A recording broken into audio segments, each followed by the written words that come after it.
Hello everyone and welcome to this second video on comp containers. So on the previous video we had a look at the comp container and how it was the internal parts of it and it was laid down on the node graph, as well as the three different ways of rendering. So now let's look at the different states of a comp container and what we can do with the versioning system. Okay, so when we have the comp containers, we have three different states that we can have them on. Now, burgundy, it means that we have a Nuke script, but we have no render. And that is the state, as soon as we create them, that's the first thing we see. We saw that in the previous videos. Then we have green, which is when we have a Nuke script and we have a render. And that is what we did at the end of the last video. We created this one and then we render it once we did some changes to it. Now, this olive green one, what it means is that we have a Nuke script and we have a render. However, those two are not in sync. We talked on the last video about being able to render automatically when we save or manually. When we render manually, we could be out of sync, meaning that I can go into a Nuke script, make some changes, and come out and not rendering that clip straight away. So it knows that it's out of sync.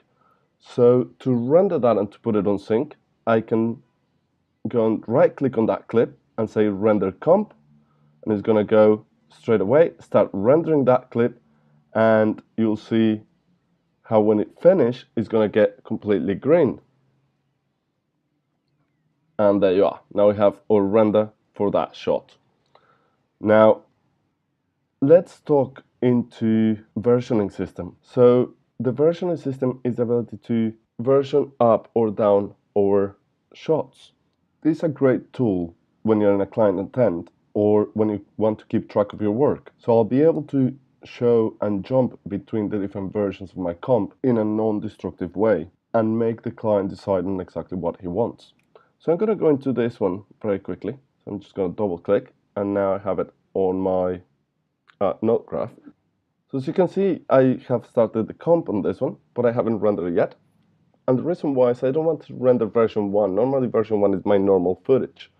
So what I want for it to be is to be my second version, my third version of my work.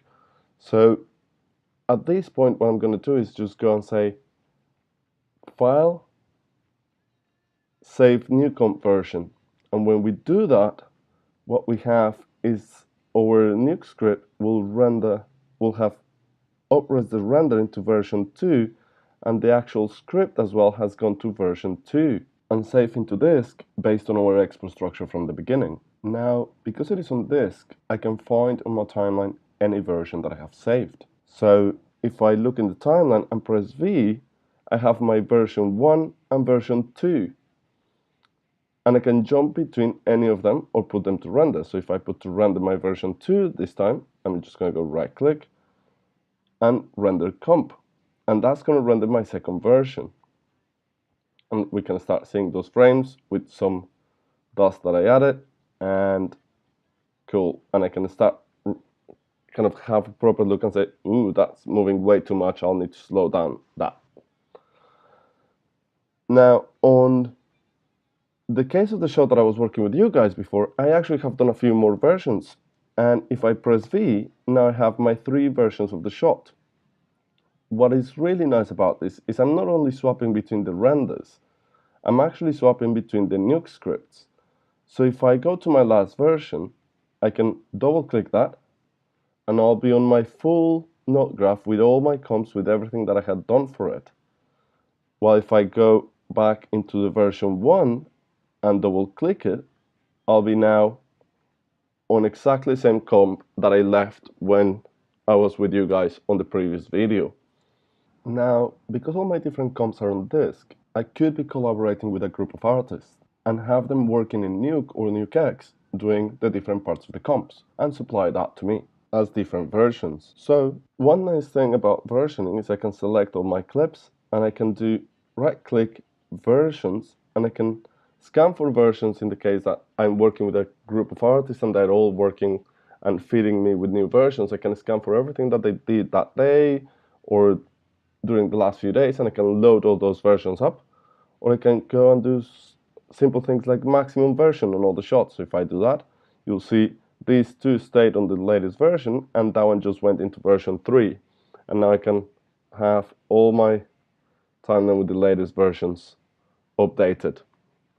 Okay, so in this video we have covered the different states of our comp containers and the really powerful versioning system with which we can keep track of our versions, show to our clients, or collaborate with other people and bring them in and have their versions as well on our timeline. Alright, so now that we have finished with that, let's move to finally exporting the project out and into the next video. I'll see you then.